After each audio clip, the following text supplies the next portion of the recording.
All right, hello everybody, and welcome to Geopolitical Trends, where truth matters. Excited to be with you.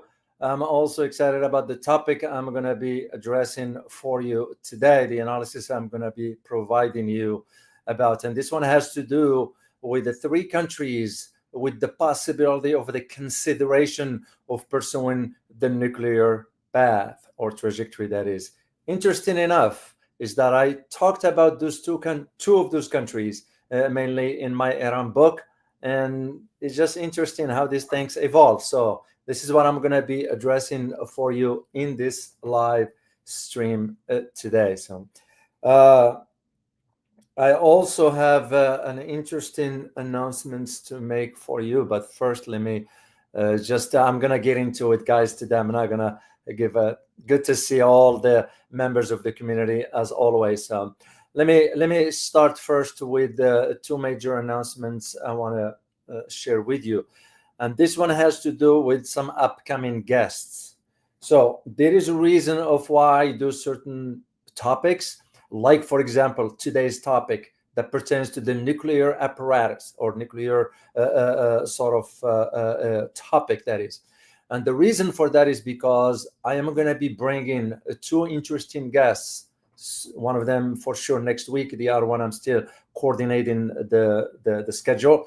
Those are specialists in their fields, well renowned. Let me just share a picture with you. What you're looking at is Dr.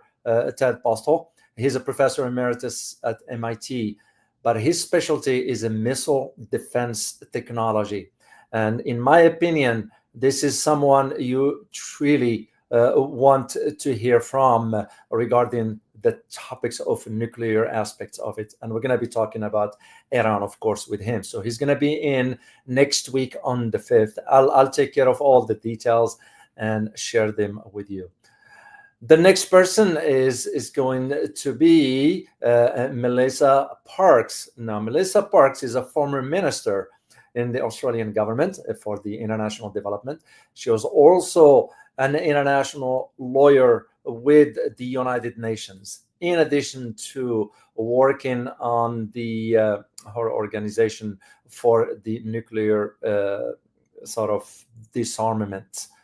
So she's an executive director. So I'm communicating with her office, and she will be in when she goes back to her country, and we'll set the date for that. So anyway, it will be very interesting to have conversation with those individuals. So two things I want to mention also about the survey we did for the community, a survey in which I asked you about the question whether Europe should have a role. I didn't say should, but whether Europe does Europe have a role into the nuclear Iran nuclear issue. 24% of you say yes, 70%, 72% of you said no, and 4% said I don't know. We had about 1.15k votes, or voters rather, on this particular topic. In my opinion, I'm going to vote with the 72%, because Europeans are weak. They have no say into what's going on. We dictate the term to them. The second survey we did, and this one has to do with whether Iran should allow the IAEA, the International Atomic Energy Agency, into Iran for a visit to discuss the possibility of continuing cooperation. 5% of you said yes, 93% said no, and 2% said we don't know. And we had about almost 2,000 voters on this particular question. Once again, for me, I vote with the no's, with the 93%, because at this point there is no need to even extend any communication with the IAEA or the US, for that matter, after what happened. So thank you very much, by the way, for taking part of this survey here. So, all right, let's talk about our topic of today, which is about which countries will soon consider acquiring the nuclear bomb. So let's just put this on the table first. When I say would soon consider, it does not mean they're gonna go for it, But what you need to think about is that some of those countries that I'm going to be addressing for you And again, I'm not surprised because I addressed them in my Iran book. To those who had a chance to read my Iran book, you will find that out. Is that they have the expertise and the technological knowledge to do so. So what is missing is the political will. And this is what we're going to be getting into this war. Of course, this comes on the heels of or against the background of the 12-day war that erupted between Iran and Israel, and of course with the intervention of the US. And all this was following decades of so-called, if I may use the term, proxy wars between those two arch enemies, Iran and Israel, which, by the way, increased the tensions as it pertained to the Iran's nuclear program. So, and of course, U.S. made matters worse when it conducted the airstrikes on the Iranian facilities, as you may know, and I did a video for you about this one regarding the 3 nuclear facilities on June 22nd of this year. So, and of course, that was known as Operation Midnight Hammer, which, by the way, wasn't as successful. And I intend to address this with Dr. Ted Apostle when he's here next week. So the strikes, of course, targeted the Fordo uranium enrichment plant, so the Natanz and the Isfahan. But it didn't curtail or stopped Iran's nuclear program. And this is where I go back to the original question. Why should Iran be negotiating with the US or any other? And they should develop the capabilities to defend themselves. But before we get into the depth of all this, you need to understand the history of nuclear weapons. And I'm going to be sharing with you a lot of pictures. And first of all, I give credit to the Melissa Parks organization. ICAN is called ICAN, which stands for the International Campaign to Abolish Nuclear Weapons. So that's the organization for. I read their stuff. It's very, very spot on as far as the history of the developments, and I figured I'll share it with you. But I give credit to the organization, the ICAN organization, for their pictures, because that's the one I'm going to be sharing with you. So let's start with, and as I said, there are about 35 pictures, so if I'm not mistaken. So let me get to the pictures here, because I have them organized certain way, so I won't get confused, because there are so many. So we'll start with the first one regarding right here. This is August of 1942. What you're looking at the Manhattan Project, which was established in the United States. You all know what a Manhattan Project was all about, and this one had to do with developing the first nuclear weapon. That is the second picture. I think I got one here. This is the atomic bomb that the U.S. Developed and dropped first on Japan, which we will get into that as we move forward. Then you move into 1945, and this is when the U.S. conducted its first nuclear test, known as Trinity. So, of course, this was about 15 to 20 kilotons of nuclear weapons south of Socorro, which is in New Mexico. So that is where, and I'm going to provide you the link, guys, to all this, so you'll have an understanding of what is going on. Third picture here has to do with 1945. This is when the U.S. dropped the atomic bomb on Hiroshima. So, and of course, the sad part of it is that by the time the bomb was dropped, you're looking at about only a few months, 140,000 people perished. So the U.S. was the first one to ever deploy or use or drop the nuclear bomb. And of course, later on, many died from the radiation aspects of it. So the next question has to do with the second bomb, which was also, you remember, they were Hiroshima and Nagasaki. The second bomb, which was dropped on August 9th 1945, was dropped on Nagasaki. And that one, an estimated of 74,000 people died by the end of 1945. Move to 1946. This is where you see the start, the call by the United Nations for the elimination of atomic weapons. So, and that was, by the way, the UN, United Nations, first resolution about this particular aspects of it. And of course, it didn't hold per se. So we move into 1949, August again. Most of those, not funny, but interesting, most of those tests were conducted during August, summertime. So this one has to do with August 29, 1949. And this is when the Soviet Union explodes a nuclear weapon. Code name was First Lightning. That was, and it was in the area of Kazakhstan, of course.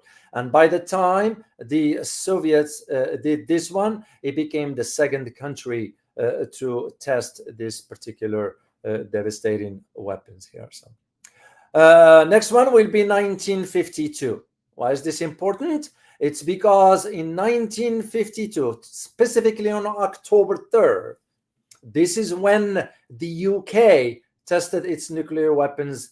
And guess, does anybody know? I'm going to ask you guys this question, if you happen to know. Do you know which country they tested the nukes in? The UK. They didn't test their nukes on the UK soil. They tested in another country. Does any of you know which country that did the testing or had the testing of the UK of its nuclear weapon? And it shouldn't come as a surprise to you guys. Oh, Solja, you got it. You got it. It was Australia. It was Australia.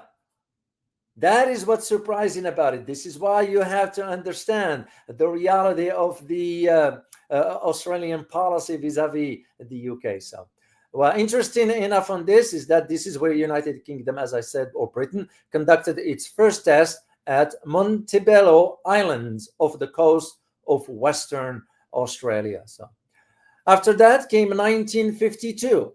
Why 1952? Because that's when the US tested the first hydrogen bomb. Now, don't confuse the two between nuclear bomb and hydrogen bomb. So the US detonated the first hydrogen bomb at Eniwetok Atoll in the Marshall Islands. So, and the reality of this bomb, it was about 500 times more powerful than the Nagasaki bomb. So following that, 1954, exactly on March 1st, 1954, the US conducted another massive test of its 17 megaton hydrogen bomb. It was codenamed Bravo. So, and this one was tested at Bikini Atoll in the Pacific Ocean. And of course, what happened with this? Contaminated a Japanese fishing boat, and that's, you all know the rest of this history here. So 1955, this is when you started to notice the call for certain scholars who knows a great deal about the world of nuclear physics, and especially in 1955, July 9th, 1955. This is when the two gentlemen you see on the picture, on the right is Bertrand Russell, and on the left is Albert Einstein. And of course, there were other leading scientists. Those the one that issued a declaration of the dangers of a nuclear war and urging the governments to resolve disputes peacefully. 1958 saw another massive devastation there. Now, 1958 specifically saw the UK disarmament campaign formed. Yeah, they were calling for this nuclear disarmament, and this is why I decided to reach out to Melissa Parks, because she knows a great deal in addition to being an international lawyer at the UN, and she has a great knowledge regarding this aspect, and I wanted the community to sort of learn something from her when we have her here in due time. So the interesting aspect of this one here has to do with, of course, this campaign took off, but it didn't make a big change. Then comes 1959. And why 1959? It's because, I don't think so. I do have a picture for you here, guys. 1959. This one was a declaration about banning nuclear tests in Antarctica. Antarctica Treaty opens for signatures.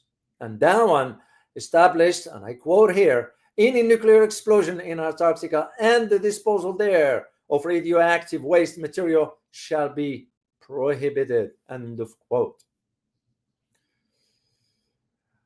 Of course, another Western power had to test its weapons as well. And this one has to do with none other than France. Let me see if I get, I think, no, not this one. Maybe this. No, I'm sorry, not this one. This one here, guys. This is when France tested its first nuclear weapon in 1960. And of course, this was exploded in the Sahara Desert. And this one yielded about 60 to 70 kilotons of detonations there. And later moved its nuclear test to the South Pacific.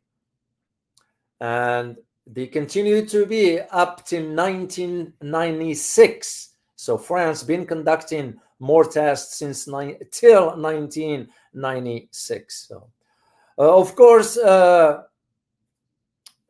1961, and this one experienced the largest ever bomb tested that was conducted. And of course, it was the Soviet Union that tested this particular bomb, which was about 58 megaton atmospheric nuclear weapons. And it was nicknamed, we still hold the name today, Tsar Bomba. This is why it's massive, and this is why, and the reason I'm bringing this up here, guys, to understand why the West, it keeps pushing the Russians to the corner. You don't want to corner the bear, because they will have no other option but to use what they have at their disposal, which will be within their right to do so. So, 19, as I said, that was the largest. Then comes 1962. What happened in 1962, guys?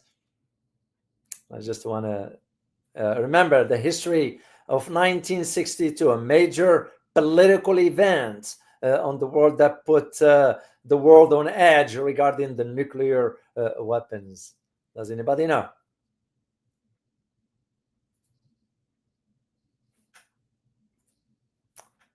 Let me see in the chat box. Cuba, that is indeed missile crisis. You guys got it. Bamboo Soja, you got it. Ball, Taiwan still. The Bay of Pigs, Lloyd Johnson, you guys got it. You got it. The Cuban Missile Crisis. And this one was a tense moment, of course, because the United States and Soviet Union came close. And finally, the U.S. Sort of backed down after 13-day crisis, which brings, as I said, the U.S. and the Soviet Union on the brink of a nuclear war. So, move to 1963. And this is where you started to see some sort of a conversation regarding what can we be doing about this one. So 1963, this is where the partial test ban treaty opens up for signature. And this treaty was banning nuclear testing in the atmosphere, outer space, and underwater. And it was signed in Moscow following a large demonstrations in Europe and America against nuclear testing. And didn't, of course, it's not gonna, because other countries will have to think about their own strategic interests, and rightly so. So they're gonna say to themselves, why should we allow the Americans or the Soviet Union back then to be the only one with the nukes? That's why France moved forward with it, the UK moved forward with it. But in 1964, you got another country that conducted a test. And that which country was it, guys? 1964.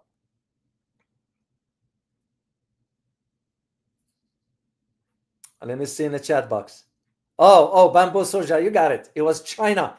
Indeed, it was China in 1964 exploded its first atomic bomb at the Lopnar testing site near Xinjiang province, so by doing that, China entered into the nuclear club, because you have to, sometimes for strategic matter, you're going to have to do what you have to do. What is interesting about these developments as China moved into this, 1967 marked some sort of a turning point, but a turning point for whom? Not for the major powers, turning point for those countries, but not in a good way. My reference here of 1967 is to Latin America, which became nuclear free. So a treaty prohibiting nuclear weapons in Latin America, it's called the Treaty of Tlatelolco, which is signed in Mexico or at Mexico City. And parties to this treaty agree not to manufacture, test, or acquire nuclear weapons. But we all know what it means. You look at now Africa, for example. You look at now Southeast Asia, for example. Or you look at now the West Asia or Middle East, with the exception of Israel. So those countries end up being at the under the thumb of the powers, major powers, so to speak. So not all of them, of course. 1968, this is where you started to see the non-proliferation in PT. That is, this is what's his name? Lyndon Johnson.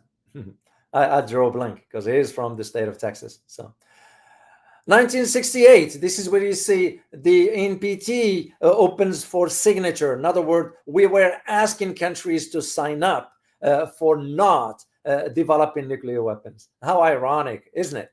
So fast forward to 1974. And 1974, this is when India conducts its first nuclear test. And it was conducted at Pokhran, which is in the Rajasthan desert, and with the code name of Smiling Buddha. Interesting code name that is. Move forward to 1979, and that's when you start to see also developments of a nuclear explosion in the Indian Ocean. And this was a nuclear test explosion occurred over the South Indian Ocean of the Cape of Good Hope. And it is thought to have been conducted by, does anybody know which country at that time in 1979? Just think about geography. Good of Hope, or Cape of Good of Hope. That should give you a hint as to which country. No, not Pakistan, not France. No, not France, not Europeans. DW, you got it. South Africa. Because South Africa had a nuclear program. And guess who was assisting South Africa into this? It was Israel. That is what's interesting about these aspects of it. So South Africa did have a nuclear program, but they gave it up. So fast forward to 1982. This is when you had the million people rally or million people march for disarmament. I think I have a picture for you here, right here. 1982. This is what, and this one, the 1 million people march was in New York Central Park in support of a nuclear freeze movement. 1985, so the Rainbow Warrior ship destroyed. I don't know if you were familiar with the Greenpeace, the Rainbow Warrior. It was destroyed. I was familiar with that incident, that is. So it was destroyed in New Zealand. Which, speaking of, by the way, of New Zealand, something just came to my attention yesterday. The US, the Federal Bureau of Investigation, the FBI, is opening an office in New Zealand. Makes you just wonder, what the heck is FBI is doing in New Zealand? FBI is supposed to operate domestically here in the US. So anyway, fast forward to 1985. This is where the South Pacific became sort of declared or became a nuclear-free zone. This is why at that time New Zealand, Australia, and but Australia now going with this nuclear submarine, even though it ain't gonna be happening anyway, but still the fact that they are changing their posture regarding this. So what happened in 1985? The South Pacific Nuclear Free Zone Treaty was signed in the Cook Islands, and the treaty prohibits, like the one in Latin America, the manufacturing, the stationing, or testing of a nuclear weapon within the area.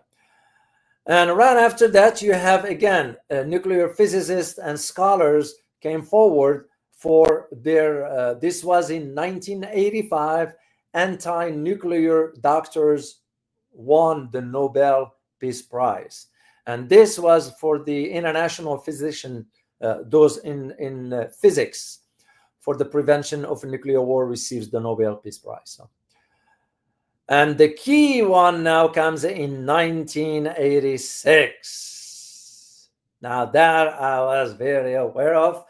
This one has to do with the Israel nuclear program revealed, even though Israel has been working on its nuclear program from way back, late 60s, by the way, guys. In the early 70s, that's when fully things was developed. And I think even the U.S. wasn't really read on everything regarding the Israeli nuclear program. So, but anyway, suffice it to say, 1986, the Israeli program came to the surface, and it was disclosed by none other than the Sunday Times, which supplied by an Israeli nuclear technician, and his name is Vanunu. So, which lead experts to conclude that Israel may have up to 200 nuclear weapons. So, to my knowledge, was about 180 at that, or of course, they probably developed more. So, but at least my knowledge of it was 180 nuclear weapons. So. Then comes an interesting thing, and I remember this one because I was, again, really, even at that time, I was paying close attention to the talks between the Soviet Union and the United States. This, what you see, is Ronald Reagan and Mikhail Gorbachev with their translators there. So this was the US and Soviets discussing the abolition of a nuclear weapon, which was nothing but just a smoke screen. And that meeting, I remember it because it was in Reykjavik, in Iceland, took place there. And I really stayed up late at night to watch on TV at that time. There was no way they're going to do it, because because the element of trust was never there. So, but they discussed it to a degree, but nothing major happened. What happened, however, in 1987, it was the intermediate range missile ban, the NPT. This one is the Soviet Union, and the United States signed the Intermediate Range Nuclear Force Treaty. So, and the elimination was about sort of basically what they wanted to have is they wanted to have the two states be only having all land-based missiles held by the two states with a range between 300 and 3,400 miles. That's it. 1991 saw the South Africa join NPT, which was a mistake, strategic on their part. But again, it's their country; they can decide whatever they want. South Africa accedes to the NPT treaty, and the government claimed to have made 6 nuclear weapons and had to dismantle them all. So, can you imagine? I found it interesting. 1995, the same sort of in another geographical area, which was the Southeast Asia, becomes also a nuclear-free zone, and the nations of Southeast Asia create a nuclear weapon-free zone stretching from Burma or Myanmar in the west to the Philippines in the east, Laos and Vietnam in the north, and Indonesia in the south. But again, seeing what Philippines is allowing its territory to become, once again, I am convinced that the 9 bases we have in the Philippines, we only declared 5. The other 4, most likely, we stored the nuclear weapons there of sort without the knowledge of the Filipinos. That's my assessment. So 1996, it's a major development. What you all know what happened in 1996, because following 1991. So, and this one has to do with Ukraine, because that's when Ukraine became a nuclear-free state. We are the one asked Ukraine to turn over its nuclear weapon. So, because which was transferred from the Soviet Union following the disintegration of the USSR in 1991. Then comes 1996. That one is, I don't have a picture. Anyway, it's not a problem. And this one has to do with the ICJ. ICJ rules on the nuclear weapons. And again, all these international institutions might not amount. You might have sort of a push by a regular organization than you have with the likes of the ICJ or the ICC, because when we look at now what's going on in Gaza, none of them had the teeth to really make a change on the ground. Heck, both of them didn't have the gut to move forward and establish that there is an ongoing and systemic starvation. They didn't even rule on that one. And I'm going to ask Melissa Parks when she's here, in addition to my other contact who is an international lawyer regarding this. And the last 2 I'm going to share is 1996, which you need to know. In 1996, this one pertained to Belarus removes its last nuclear missile. And of course, Belarus turns its last nuclear missile over to Russia for destruction. And it joined Ukraine and Kazakhstan as a former Soviet republics that have given up all the nuclear arms. However, you need to know that the Russians have sort of placed now some tactical nukes in Belarus. So that's an arrangement that was made between the two.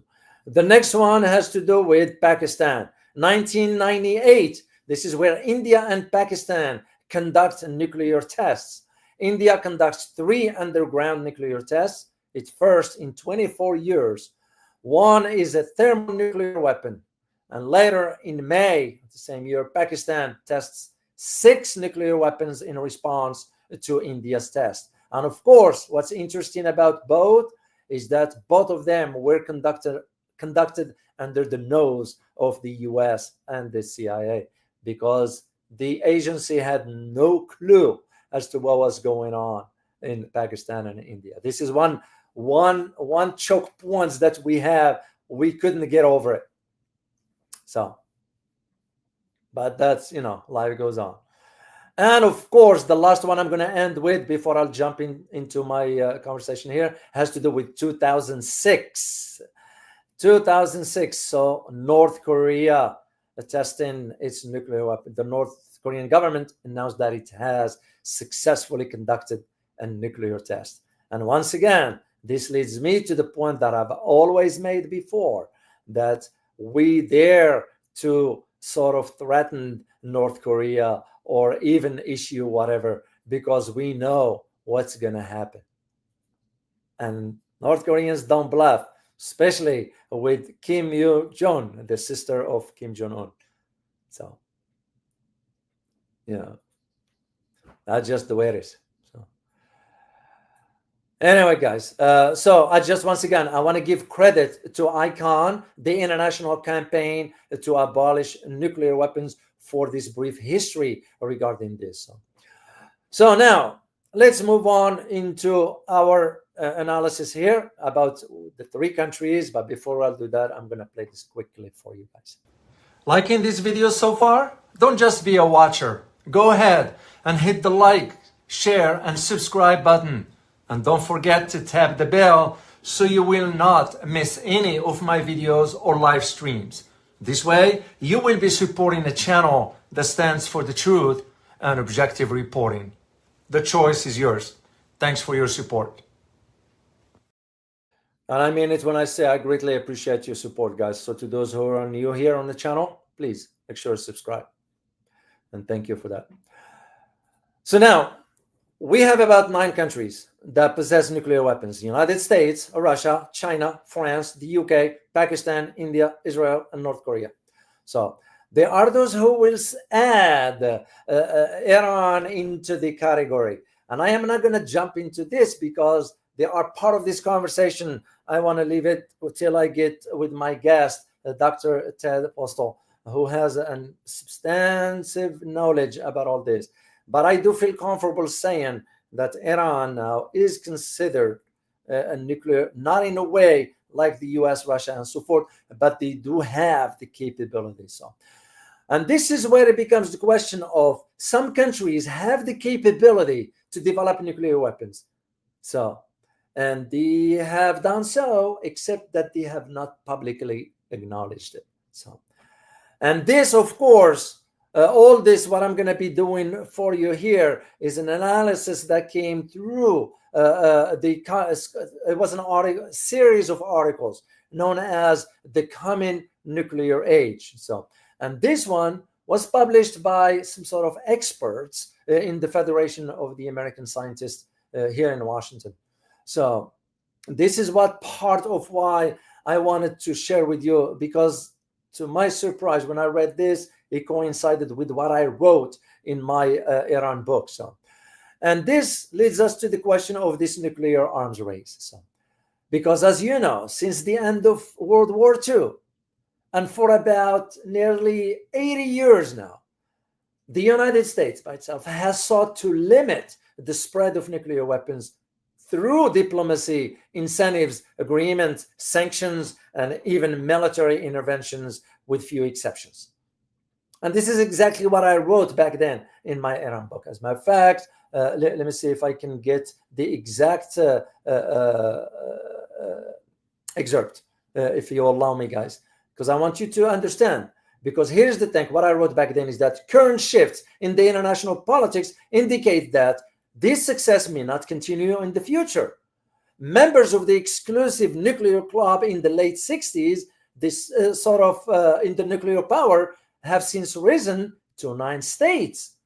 And Israel was likely the first to join the nuclear club in the late 60s, despite not yet acknowledging its possession of nuclear weapons. Of course, India followed with that in the 70s, and followed, of course, by its neighbor Pakistan. So, and all those states have not signed the NPT. So this is what I found interesting. Of course, North Korea was the only state to have signed the treaty, but when they saw this going that way and the US provocations and so forth, they decided in 2003 to withdraw before conducting their first nuclear test, which was in 2006. So when you consider about the 191 countries that have signed the NPT, including Iran, which has, by the way, long been accused of this by the West or adversaries of having these nuclear weapons and so forth. Well, in my opinion, you may as well just move forward with it and put it up on the table, and dare the US or Israel or any other force to attack Iran. So, and this is why I'm coming to the conclusion that you can now per se consider these countries that could move into this direction, the 3 countries I'm going to be talking about, into 3 groups. The first group, those are the US allies, be they in Europe, the equivalency of, let's say, Germany, let's say even Poland, I will go as far as that.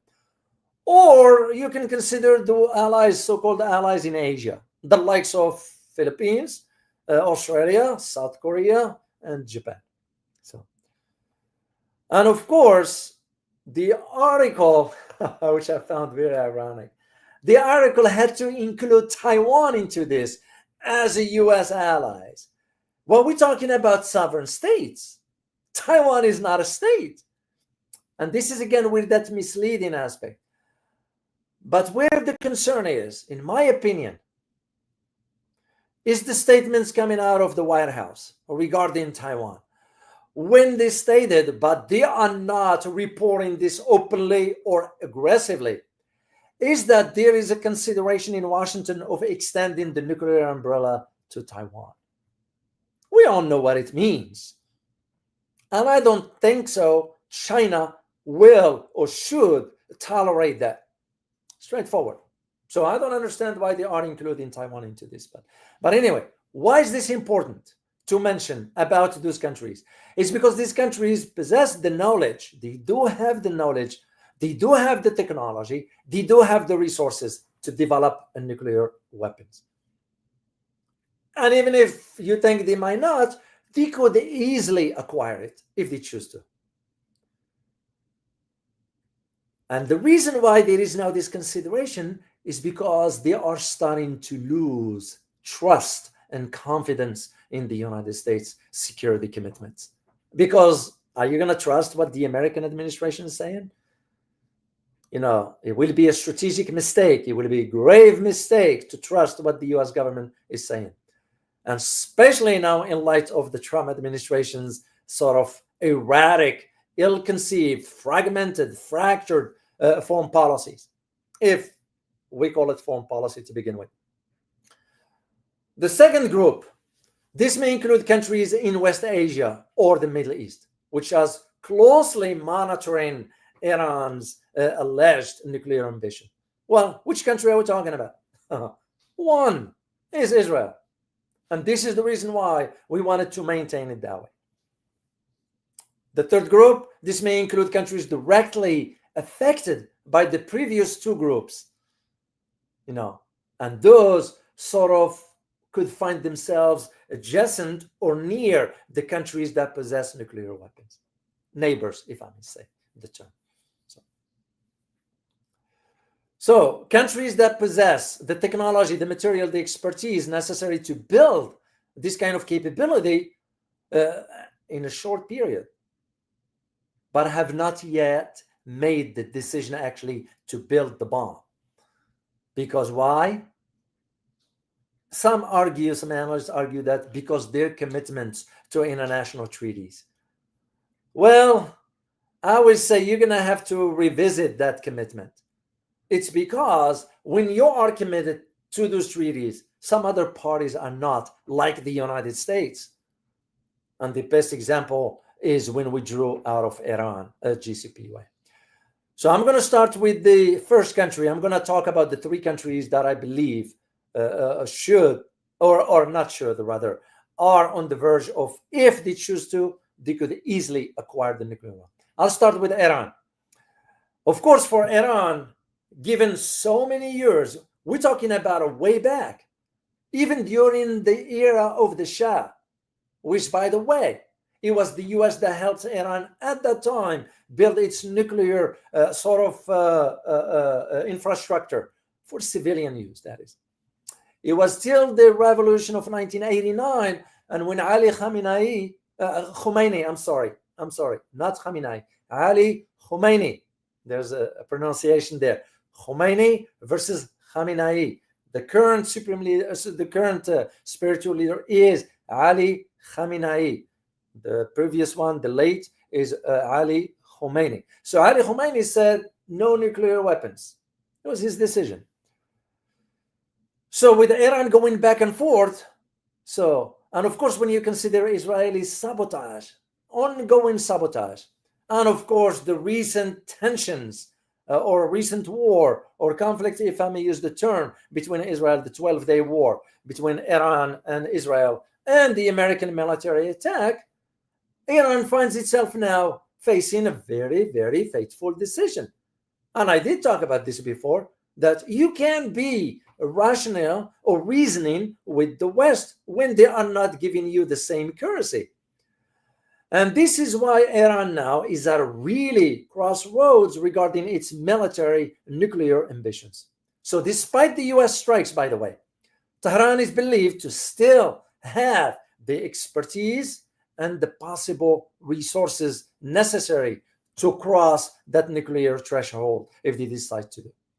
And like I said, because back in the 70s, under the Shah, Iran nuclear program began with the assistance of Western countries, mainly the US. And within this context, you look at, for example, this time Iran sort of is turning its sight eastward towards Pakistan, which has then less than a decade away from testing the nuclear bomb back then. This is what happened. And that's why you have the Pakistani nuclear scientist Abdul Qadir Khan. It's right here. He's considered the father of Pakistan's nuclear weapons because he's the one who developed it for them. And but it was Abdul Qadir Khan that sold the Iran centrifuges to enrich uranium to Iran to purify the level needed to make a bomb. And this, according to Western sources, I was aware of what was taking place with Abdul Qadir Khan back in 2002 when we pressured at that time Pervez Musharraf to turn him over. And he said, hell no, you are not going to have Abdul Qadir Khan because it will be a riot in Pakistan if ever Pakistan turned over Abdul Qadir Khan. He passed away, by the way, guys, in, I think, 2020, somewhere around that. So, and the reason for Iran acquiring this, because that's a highly enriched isotopes of U-235. That's how you develop with centrifuges. So Iran is one of those countries now at a threshold. Should they go for the bomb or not? And all it's missing is the political will. And I said, it became clear to me that Iran will not, if it doesn't develop some form of deterrence, we will see a repeat of what took place with Israel and the US against Iran.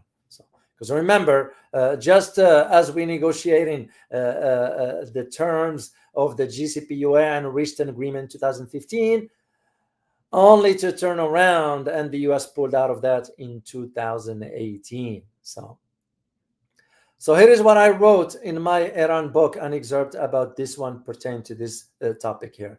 In addition to their established economic and business ties, Iran and South Korea are also beginning to explore potential cooperation in a formerly off-limit sector, nuclear energy. So following the 2015 nuclear deal, the Joint Comprehensive Plan of Action, JCPOA, Iran is now seeking to expand its peaceful nuclear energy ties with other countries.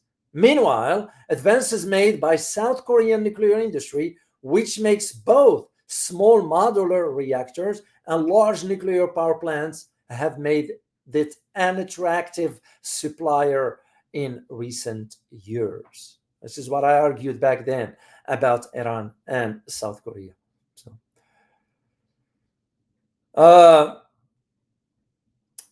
Because you have to consider these changes within the US administrations and the changes that's going on, it's leading now to that conclusion that Iran might not have any other option but to go for the bomb. And we shall see, because we witnessed what happened in June with the US strikes. If Iran shouldn't assume that the US will not do it again. Iran shouldn't assume that Israel will not try again. But if Iran sort of, which by the way, with the Khorramshahr 5 ICBM, it could be sending messages gradually. That's just how I see it moving forward. Next country is Japan. In 2025, Japan is, by the way, is going to be commemorating the 80th anniversary of the end of World War II, specifically with the VJ Day, which is a Victory over Japan Day, on August 15. This day, of course, August 15, marks the surrender of Japan and the end of the war. Additionally, there are commemorations for the 80th anniversary of the Battle of the Iwo Jima, and the Battle of Okinawa. So why is this important about Japan? Japan is often described as some sort of, the way they think about it, as an epitome, if I may use the term. Why? Because Japan is strongly Yeah, because it has that capability, but is also strongly committed to non-proliferation, the NPT, that is treaties, but also possess the necessary and the capabilities to acquire the nuclear weapon really in such a short period if they want to. Yeah. And of course, when you consider Japan is the only country that suffered the effect of an atomic bomb dropped by the US. So this is why Japan maintains some sort of a strict domestic prohibition on the issue of the nuclear weapons. But I think Japan now is reconsidering. And the reason for that is because so far Japan relies on the US nuclear umbrella. And who's to say that we could turn our back on Japan if things get bad? So then what? And that is why for Japan is arguing that there will be no nuclear weapon, there will be no permit of presence of nuclear weapons on its territory. Is Japan sure about that? Because remember, when we deploy, this is one problem when you allow military bases in your country. You have no control over what's coming to your country, because those military bases are not off limits, of course, to foreign, because it has sensitive information and so forth. That's like the example I can give you guys is Pine Gap in Australia. There are certain sections inside the Pine Gap that even Aussies with the top security clearance cannot get into that section. Beside maybe just the Prime Minister of Australia, if ever. And usually we would never allow anybody like that to get into those specific sectors of the base. And the same thing, arguments I can make about Japan. So what is different in the case of Japan is just Japan has an advanced civilian nuclear industry. It's a very, very advanced. And also has the infrastructure. Of course, that comes with a risk. You all remember Fukushima Daiichi nuclear disaster that took place. But what Japan has is both the enrichments and the reprocessing facilities for uranium and so forth. So there is one other key element that Japan has, and that is it has a stockpile of pure plutonium, which one can be used to manufacture a large number of nuclear warheads. This is why in the case of Japan, should it decide to do it, they can move on it quickly, because Japan's domestic plutonium capacity, or the reprocessing of plutonium capacity domestically, is sort of at least for them, they're using it as a nuclear deterrent. I don't know, but that's what they're saying. And because by the end of, I recall, 2020, Japan possessed about, if I remember, about between 40 and 45 tons of plutonium. That's how much they have. And even for that, when I argued back in my Iran book, I wrote back then, here is the excerpt, because there are countries in the Middle East, they were looking at Japan. So I wrote, similarly, Jordan has agreed with South Korea to build a non-nuclear research reactor. The Korean Atomic Energy Research Institute and Daewoo, on the other hand, reached out to Japan after its failed negotiations with South Korea to launch the building of Turkey's nuclear power plant. As for Saudi Arabia goes, it has been widely reported that the kingdom has a number of nuclear bombs stored in Pakistan. Based on how much money Saudi Arabia provides Pakistan, one infers that if and when the kingdom needs something in return, like a nuclear bomb, Pakistan would reciprocate. That's the possibility is there. So suffice it to say, for Japan, this duality, meaning the nuclear civilian technologies and the capability of producing a nuclear weapon. So this duality makes Japan now a unique in this context of those three countries. Yeah. Because it is also on the threshold of the nuclear deterrence. So to Japan, if the geopolitical calculations goes a different direction or change drastically, so let's say hypothetically, a worst case scenario will be a major issue in the Korean Peninsula. Another major issue will be that if the US pushes Japan into Taiwan against China and China reacts or retaliates. In case Philippines end up conducting some crazy maneuvers near China's borders and China reacts. All those are these kind of geopolitical calculations or scenarios that could really threaten Japan, but forcing it into a complete pivot towards the acquisition of a nuclear weapon. Why? It's because you'll be looking at the complete erosion of trust in the American protection. And this is why, in this case, Japan may consider to posture in the future. However, when you think about the cost-benefit analysis of a nuclear weapon, we're looking at a different outcome. Because remember, where is that picture of that massive devastation right there? So when you think about the cost-benefit analysis of this one here, what are you coming up with? Is that sort of this nuclear deterrence could be more effectively directed towards developing advanced military capabilities instead. So this is what Japan is kind of thinking in terms. And this is even true for us, because now you look at the cost of maintaining or upgrading. For us now, we are expected, the government that is, to spend about $1 trillion in modernizing and developing the nuclear capabilities over the next decade. $1 trillion. Just imagine putting the $1 trillion into the economy here. So Japan might be doing the same calculations. So except the problem in Japan is you might not be able to, because when you are controlled by another country, when we have massive troops presence on the Japanese soil, that gives you an idea. Japan might not be in a position to dictate when it comes down to the nuclear apparatus. I would say Japan, Australia, Germany, and South Korea.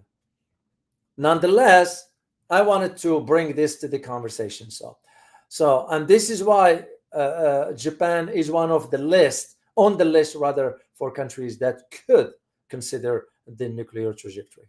And the third country and final country I'm going to talk about is South Korea. Now, South Korea is one of these examples of, U.S. staunch ally. Except that for South Korea, it possessed the capabilities, the technology, the knowledge, and the resources to develop a nuclear weapon.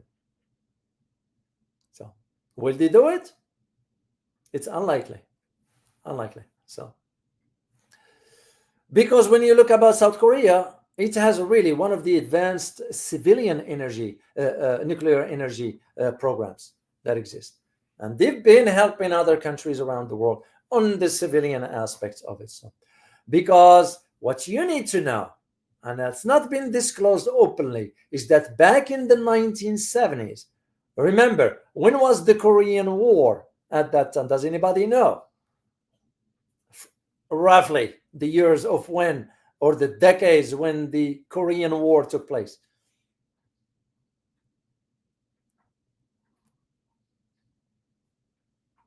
Zoyan, you got it. 1950 to 1953. That is correct. Taiwan Still, you got it. You guys got it. Chris H, you got it. Gothic, you got it. 1950s, early 50s, that is. So why is this important? It's because right after that, for us, the Americans, the decision was made prior to 1953. Decision was made to my knowledge, between 1951 and 1952, when a secret meeting took place of the MJ-12 at that time. And the consideration was, we need to get involved in conflict, but not winning a war. And we started with the Korean War, then Vietnam, Gulf One, Gulf Two, Afghanistan, Iraq, then Ukraine, and soon to be South China Sea area. Because it's coming, make no mistake about it. So back in the 70s, South Korea, here is where you see the double standard of the international. This is why this should be a lesson for Iran.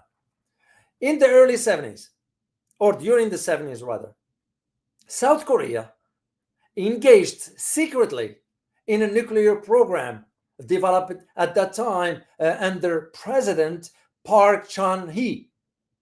And why is that? It was driven by fears that the United States might withdraw from its security commitments. So, however, of course, because this saw what the outcome of the Korean with the North Koreans. This is why Japan and South Korea, even though we have a massive troop presence, they don't trust the Americans. We could walk out anytime. However, back in the 70s, the program was halted, not because South Korea wants to. It's because the US pressure. We pressured South Korea. And South Korea at the time joined the nuclear NPT treaty by signing in 1975 as a non-nuclear weapon state. So, once again, I did argue in my Iran book about South Korea. This is why I found this article very interesting, because when I addressed this, I found similarities into the arguments. So, because when you consider South Korea's case, in which reports claim, this is what I wrote back then, it claimed that it conducted undeclared nuclear experiments.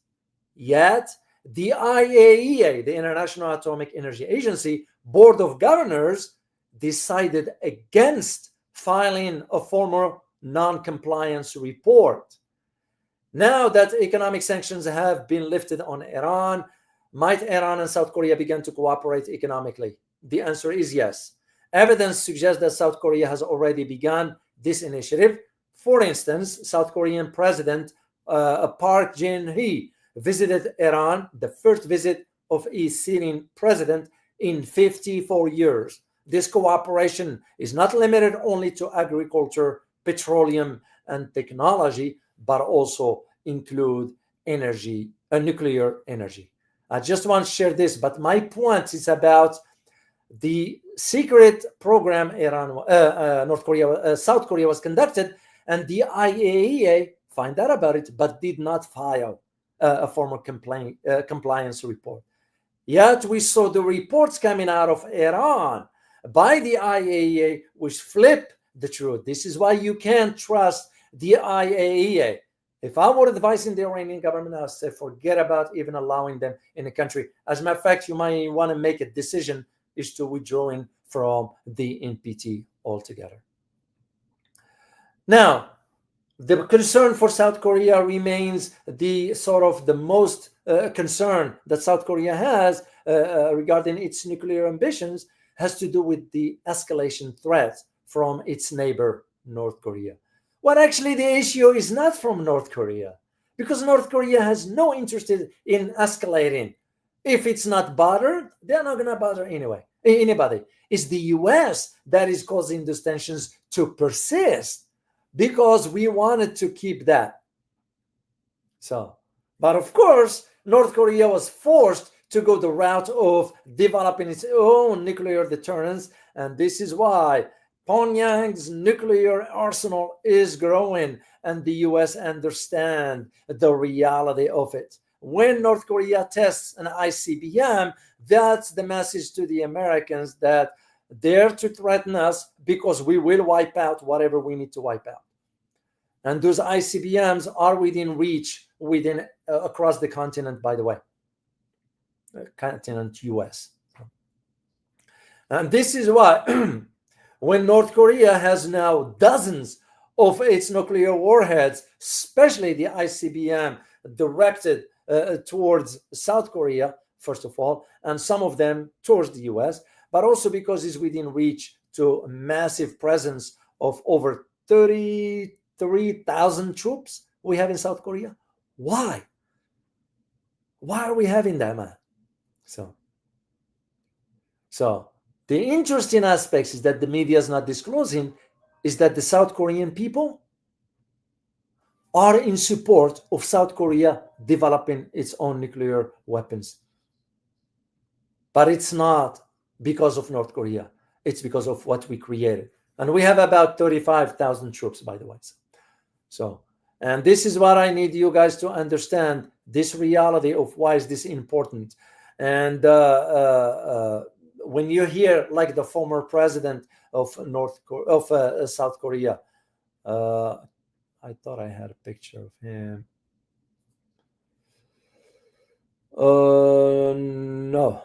No, I don't. Sorry, guys, I don't have a picture.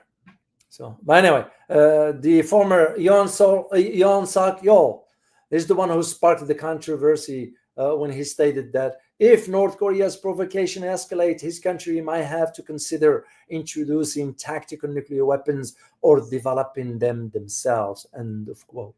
You know, when I said it's about the presence of the U.S. troops.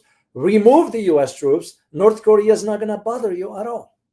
So that's the way I see it. So here is my conclusion for you guys regarding those three countries that could consider pursuing nuclear weapons or deterrence: Japan, Iran, and South Korea. So, and this is where you're going to have to think in terms of how this is going to shape the trajectory for the rest of the world moving forward.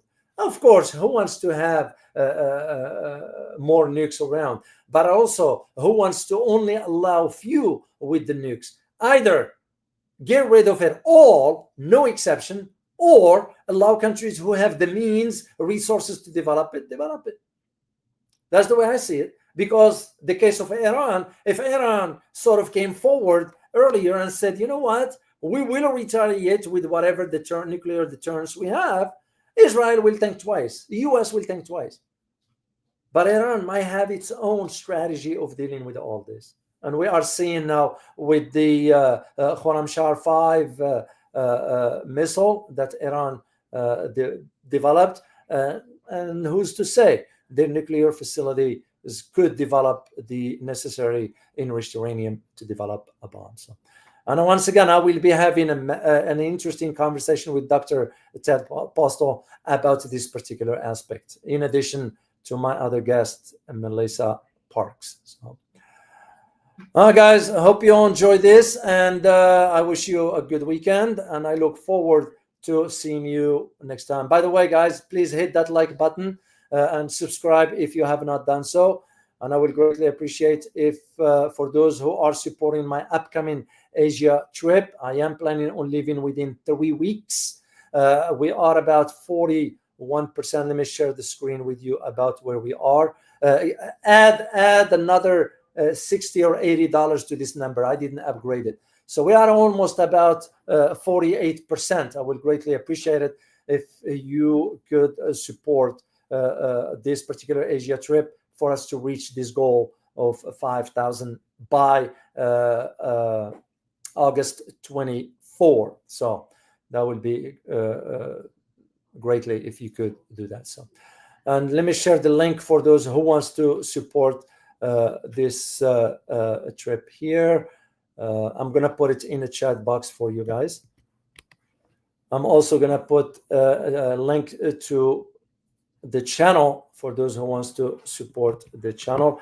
You all know the research that I do for you guys. I do spend time in conducting the research, acquiring the information. I even get YouTube messages that they're gonna demonetize a video because I said the copyright of a video clip that I played from the AP, the Associated Press, which I disclosed to you guys. That is why I said this is a clip from anyway.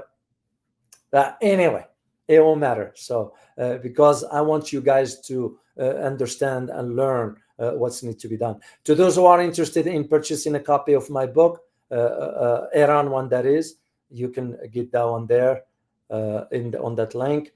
And for the last one is for my speaking engagements. I'm going to put the link for you guys in the chat box to those who might know someone who might be interested in a speaker. And again, I am that type of speaker. I'm straightforward about when I share information with the entities that invites me to speak. I make it clear. I'm not going to tell you what you want to hear. I'm going to tell you what's factual. And they respect that with me for most of my speaking engagements that I did.